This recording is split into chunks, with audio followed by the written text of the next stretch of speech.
Baylan Skoll and Shin Hati were the two most prominent characters introduced for the first time in the live-action Ahsoka series. As the series went on, we got to learn more and more about this dark side master and apprentice duo. Lord Baylan Skoll was a Force-sensitive mercenary who was a former Jedi Knight and Jedi General in the Grand Army of the Republic, who managed to survive the Great Jedi Purge. Later on, during the New Republic era, Skoll went on to ally himself with the forces of the Night Sister Morgan Elsbeth, who sought the return of Grand Admiral Thrawn of the Galactic Empire. Shin Hati, an apprentice of Skoll's who he took on to train in the dark side following the fall of the Jedi Order, also worked with Elsbeth during this time.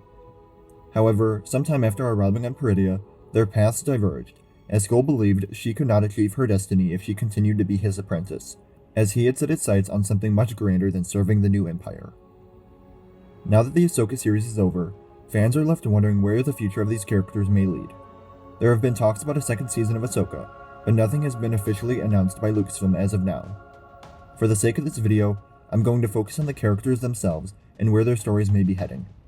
The passing of Ray Stevenson was tragic and unexpected, and it made the future of Baylan Skoll on screen a difficult one to predict, with Lucasfilm having to choose between recasting the character or only continuing with his story through novels, comics, or animation, to respect the actor's absence. No matter where it's continued though, the cliffhanger we were left on makes it feel inevitable that there's a follow-up coming in the future. Baylan Skoll's story in Ahsoka ended with him abandoning his apprentice to pursue his own vision on Peridea. He spoke of a powerful calling in the Force multiple times upon arriving in the new galaxy. He saw something in Peridea, some power that he could harness, and we saw a glimpse of that to end the first season. The last scene we see from Baylan is him standing atop statues of the Mortis gods, the father, the son, and a decapitated daughter. He stands atop the father's outstretched arm, which appears to be pointing to a beacon in the far distance. I know it's been a bit since the Ahsoka series ended, but I've got another video coming soon about who the Mortis gods are and why these statues are important. But for the sake of this video, if you're unaware of who they are, all you really need to know is that they're very extremely powerful Force entities. They're gods. And them having a presence on this planet is very likely connected to the calling that Baylan has been hearing. I had a video about this a while back. Hopefully I remember to link it in the cards. But one of the most popular theories here relates to Abeloth, another powerful and very dangerous Force entity that could have been imprisoned on Peridea, and is what has been calling Baylan. This would explain the beacon in the distance, the Mortis gods having a presence to watch over her, and Baylan being called by a powerful force. With such a tease in the final scene to end the season, and not having any concrete direction of where Baylan's story goes, it's all just a lot of theories though. We know he wants nothing to do with the Empire anymore, or the New Republic. He wants to restart the galaxy, get rid of the black and white ideologies, and start anew. And he feels that whatever power is hidden on Peridea is the key to doing so. No matter what medium we see the character in next, the story will likely revolve around Baylan's adventure to finding this power and the obstacles that he comes across. With him being unaware that anyone else is still on Peridea, it's very easy for the continuation of his story to be solely focused on him and what he finds, not needing Ahsoka and Sabine or Shin to cross paths, at least not immediately. He could be the protagonist of his own story as he seeks out whatever is at the beacon in the distance. Shifting the focus on Shin Hati, her story in Ahsoka ended with her being left on Peridea as well, although it's unclear if she was unable to make it back with the rest of the Imperial troops before Thrawn's Star Destroyer left the planet, or if she deliberately stayed on Peridea, feeling that her place was no longer with Elsbeth and Thrawn.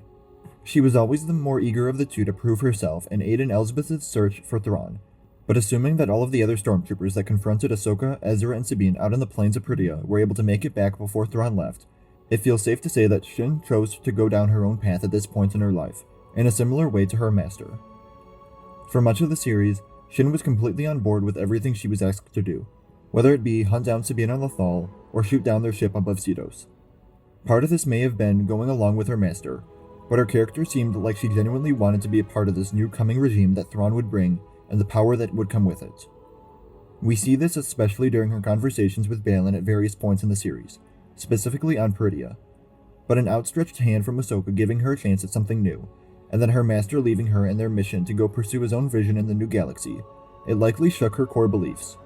If her master wanted nothing to do with Thrawn and his empire, why should she?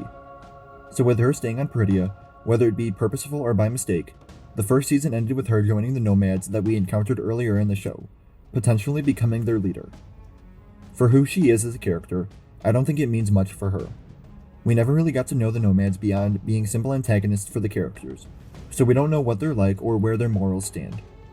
In comparison to where Shin was at for most of the season, I do expect her to become a little more balanced, not having as much of a blind rage.